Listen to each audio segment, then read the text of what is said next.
اور ٹرینڈ کیسا ہوگا یہ بھی تم دراصل کیا ہے اپنی بادشاہت جتانے کے لیے حکم کرو گے. یہ نہیں کہ یہ نہیں تو نہیں آئیں گے, تم ڈائریکٹ حکم کرے گے تو آئیں گے. قطوفها دانیہ کلوا واشربوا ہنیئا بما اسلفتم فی الایام الخالیہ. ابھی بیٹھے بیٹھے دیکھا, ارے کیا پھل ہے بھائی, یہ بڑی خوبصورت لگ رہا ہے, کھائے تو کیا مزہ ہوگا. پھل آ کے بولے گا کیسا کٹ کٹ کے آؤں, نہیں آ کر چھلکا نکال کے آؤں, نہیں چھلکے کے ساتھ آؤں, کیسا ہوں میں آپ کو. قطوفها دانیہ. ویٹر سے بلا کے لینا وہ ضروری نہیں, یہ چپکے بادشاہت بتانے کے لیے ویٹر کو بلائیں گے تمہیں. وہ بولتے نا ذرا جانے بیٹھ کو بلاتے, چپکے تھے پانی رہتا ہے, پانی ڈالے کرتے, پانی ہے نا بولتا, اور ایک لڑے ویسا دیتا نا, بل دیتا نا, ذرا جتائیں گے بول کو, تو ویسے رہتے نا. تو وہاں تو کیا جتانے کے لیے بلائے گا وہ, ورنہ تو خود آنے کے لیے تیار. اوپر سے پرندہ اڑا, واہ کیا پرندہ ہے, کیسا رہے گا گوشت. پرندہ اڑا کیسا, 65 95 2005. کیا بن کے آؤں آپ کو, تمہارے لیے تو ہوں. تم آرڈر کرو ویسے ہی تل کے آتا ہوں. تل کے ہونا ہے, سالن کا ہونا ہے, کیا ہونا ہے تمہیں. اسی لیے تو فرمایا کہ خطوفات کلوا واشربوا ہنیئا بما اسلفتم. خالی جھکے پڑ رہے ہیں, ہر چیز تمہارے لیے پہلے سے. حتیٰ کہ کیا شراب کا تو ایک الگ ہی مقام ہوگا. ہاں, شرابا طہورا ان ھذا کان لکم جزاء وکان سعیکم مشکورا. فرمایا کہ شراب کے لیے الگ الگ کیا ندیاں ہوں گی, ندیاں, اور اس بڑے ندیوں میں سے ہر کوئی اپنے گھر کی ندی الگ نکال لے سکتا ہے. یعنی بہت بڑی شراب کی ندی بہ رہی ہے, اور آپ چاہتے ہیں کہ بھائی یہ شراب ڈائریکٹ میرے روم پہ آئے, تو آپ ندی یوں کھینچ لیں گے, تو آپ کے ساتھ ندی جس طرح کیا ہے کوئی جانور آپ کے ساتھ آتا ہے اسی طرح یہ ندی ساتھ میں آئے گی, آپ بیڈ روم تک لے آ کے رکھ لیں گے, جیسے چاہیں پیئے, جب چاہیں پیئے. لیکن یہ تو آپ کے لیے ہے, خصوصی بازار میں لگے گا پھر ایک اور VVIP ٹریٹمنٹ. سب آؤ, یہاں شراب جو رکے تھے نا وہاں ہم خود پلائیں گے, آؤ سب آؤ. اور شراب بھی کیسی آئے گی, آپ بیٹھیں گے سیٹ پہ بیٹھیں گے, اور آپ کو طلب ہے مجھے 1 گلاس پینی ہے, برابر 1 گلاس ہی لا کے رکھے گا. ویٹر کو معلوم ہوگا آپ کو کتنی چاہیے, پوچھے گا نہیں. وہ ایسی ہوٹل اب تک نہیں کھلی, برج خلیفہ میں بھی نہیں کھلی. تمہارے دل کی بات جاننے کا سے انہیں پیڈ لے لگا تھا, کیا ہونا سر, الٹا لکھ کو جاؤ, پھر میں بولا نہیں, یہ کائی کو بولا, اچھا سر معاف کرو سر, دوسرا لے لگا تم سر, پھر جاؤ لے لگا دوسرا. ہاں, پوچھ نہیں, تمہارے دل کی کیا آواز ہے وہ سن رہا ہوگا, وہ لا کے رکھے گا ویسے ہی. 1 گلاس ہے 1 گلاس, 2 گلاس چاہیے 2 گلاس, 3 گلاس چاہیے. اور ایسی شراب جس میں اللہ کہتا ہے کہ ختامہ مسک وفی ذلک فلیتنافس المتنافسون ومزاجہ من تسنیم. ایک تو اس پہ مہر لگی ہوگی جنت کی, ڈپلیکیٹ نہیں, اصلی. اوپن تم کرو, اوپن کرتے ہی کیا ہے اس کے اندر اللہ مزاجہ من تسنیم, تسنیم ایک نہر ہوگی, اس کا مزاج اس میں ملائے گا, اس میں ٹیسٹ جو دو آتشا کر دے گی اس کے ذوق کو, اس کی خوشبو کو. یہاں پیا تو بدبو نکلتی نا, ایسی بدبو انہیں خے کر لے کھڑا رہتا, خود پی لے کو. ہاں, نہ خے ہوگا نہ بدبو ہوگی.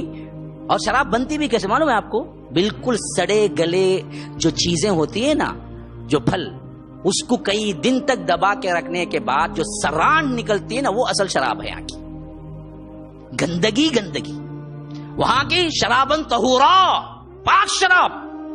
اور ایسی شراب جس میں نہ تمہاری عقل معوف ہوگی, نہ کیا کریں گا, انہیں لنگی نکال کو پھریں گا, پھرتا ہوش کھو دیتا نا بھائی, جو چاہے کریں گا انہیں, ہوش نہیں کھوں گے. مزہ برابر رہے, ہر گھون کے ساتھ مزہ بدلتا جائے شراب, اور اللہ خود پیش کرے گا. اور VVIP ایک طبقہ ہوگا, اس کے لیے تو فرمایا کہ وَسَقَاهُمْ رَبُّهُمْ, رب انہیں پلائے گا. ادھر فرشتے دے رہے ہوں گے, ادھر خود اٹھ کے پینا ہوگا. بعض اور اللہ کے خاص بندے وہ ہوں گے جن کو اللہ خود پلائے گا. چلو جی, جن کا چھت کیا ہوگا, اللہ کا عرش ہوگا. یہ فردوس والے ہوں گے, سب سے اعلیٰ مقام. اسی لیے اللہ کے رسول نے فرمایا کہ جنت مانگو تو فردوس مانگ لو, یہ مت مانگو اے اللہ جنت دے. ایک صحابی مانگ رہے تھے, اے اللہ جنت کے قریب فلاں کھڑکی کے قریب میرا فلیٹ ہو. اللہ کے رسول نے کہا ایسا مت مانگو, مانگنا ہے تو ایک ساتھ بڑی جنت مانگو. وہ سب سے اعلیٰ جنت جو ہے نا وہ جنت الفردوس ہے, وہ مانگ لو. کیونکہ اس کے اوپر کچھ نہیں, اس کے اوپر اللہ کا عرش ہوگا, بس اتنا قرب ہوگا. یہ انبیاء شہداء صالحین کی مرتبے کی جنت ہوگی. اللہ تعالی ہم سب کو جنت الفردوس کا مالک بنائے. بہت اعلیٰ جنت. اور اس میں جو سسٹم ہوگا وہ پورا سسٹم ہی الگ ہوگا. ہاں سورج کی روشنی نہیں آئے گی. آپ کو معلوم ہے شمسم ولا زمہریرا، فرمایا کہ جنت میں نہ آ کر ٹھنڈک ہوگی، نہ آ کر گرمی ہوگی، نہ آ کر سورج ہوگا. آپ پوچھیں گے جب سورج نہیں ہوگا تو روشنی کہاں سے آئیں گی؟ روشنی کا انتظام ہونا ہے نا. ہاں آئے گی روشنی. حدیث میں اللہ کے رسول نے فرمایا روشنی اللہ کا عرش کے نیچے کی جو نور نکلیں گے نا، اللہ کے عرش کے نیچے سے نور جو نکلے گا نا، وہ نور ہی پوری جنت کو منور کر رہا ہوگا. یا رب یہ بھی کیا جنت ہے جس کو ہم بھول بیٹھے، ہم غفلت میں پڑ گئے. ہاں یہ 60-70 سال کی زندگی کے لیے ہم نے کیا اتنی بڑی قیمتی چیز چھوڑ دی. پھر سب دینے کے بعد رب بلائے گا، پوچھے گا کچھ ہے؟ کہیں گے اللہ سب دے دیا، اور کیا ہے؟ نہیں سوچ کے بتلاؤ کچھ اور ہے؟ اللہ سب دے دیا اور کیا ہے؟ ہاں نہیں ایک بات اور ہے جو نہیں دیا میں. جنتی پوچھیں گے اللہ کیا ہے؟ کہا کہ آج اعلان کر رہا ہوں ورضوان من اللہ اکبر، آج میں اعلان کر رہا ہوں وہ چیز کہ اب میں تم سے کبھی ناراض نہیں ہوں گا، میری رضا میں تمہیں دے رہا ہوں. آج سرٹیفکیٹ لکھ تم کچھ بھی کر لو، اب تم سے ناراض کبھی نہیں ہوں گا اب میں، اور تم کو کوئی ریسٹرکشن بھی نہیں، جو چاہے کرو، یہ نہ کرو یہ کرو، نہیں جو چاہے کرو، اور جو چاہے تم کرنے پر میں کبھی ناراض بھی نہیں ہوں گا. جاؤ. یہ سرٹیفکیٹ ملنے کے بعد یوں جنتی اپنے ایک ایسے ہی خمار اور نشے میں ہوں گے تو ترمذی کی روایت کے مطابق اللہ پکارے گا، کہے گا کہ تم نے اپنے رب کو دیکھا؟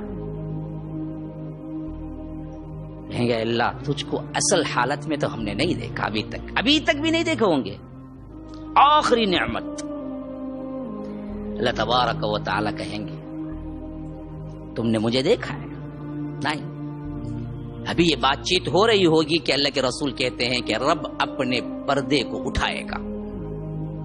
یا رب وہ دیدار الہی بھی کیا ہوگا یا رب. اللہ ہم سب کو دیدار الہی سے مشرف فرمائے.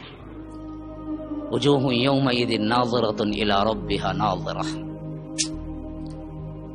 تر و تازہ چہرے والے باز ہوں گے جو اللہ کو دیکھ رہے ہوں گے اس دن.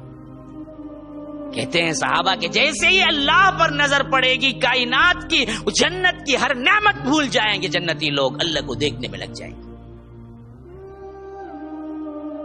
جو ہمارا خالق ہے، ہمارا مالک ہے، کیا نور ہوگا اس کا، کیا ضیاء ہوگی اس کی، کیا خوبصورتی ہوگی اس کی.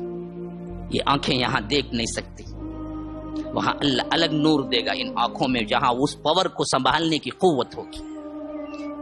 کیونکہ اس پاور کو سنبھالنے کی اس دنیا میں کسی آنکھ کو قوت نہیں ہے. یاد رکھ لیجئے، کوئی علامت الدار ہو، ولی ہو، فلاں ہو، کوئی نہیں دیکھ سکتا اس دنیا میں. موسیٰ نہیں دیکھ سکے، لیکن اللہ وہاں دکھلائے گا. اللہ کو دیکھیں گے. اللہ کے رسول بیٹھے ہوئے تھے، صحابہ بیٹھے ہوئے تھے، 14ویں کا چاند اوپر نظر آ رہا تھا. اللہ کے رسول صلی اللہ علیہ وسلم نے پوچھا صحابہ سے کہ لوگوں یہ چاند کو دیکھنے میں تمہیں تکلیف ہو رہی ہے؟ کہا کہ اللہ کے رسول ہرگز نہیں، آرام سے دیکھ رہے ہیں ہم، کوئی تکلیف نہیں ہے. اللہ کی قسم اسی طرح تم اپنے رب کو دیکھو گے. فرمایا اسی طرح تم اپنے رب کو دیکھو گے قیامت کے دن جنت میں. جیسے تمہیں 14ویں کا چاند دیکھنے میں کوئی تکلیف نہیں ہوتی، اسی طرح رب کو تم دیکھو گے. یہ دیدار الہی ہے نعمتوں میں آخری نعمت، یعنی آخری نعمت تو ہوگی ہی نہیں، پھر نعمتیں جاری رہیں گی. سب سے اونچی نعمت یہ ہے وہ جنت جس کے لیے رب کہتا ہے کہ مجھے مان لو، میری اطاعت کر لو، یہ دنیا کی زندگی میرے اختیار میں دے دو، میں تمہیں اگلی زندگی یوں دوں گا جس کا کوئی کیا شمار ہی نہیں ہے. اب آپ کے اوپر ہے کہ اتنا سن لینے کے باوجود جنت کی زندگی پہ ترجیح دے رہے ہیں یا پھر اسی دنیا کی زندگی پہ ترجیح دے رہے ہیں. اللہ تبارک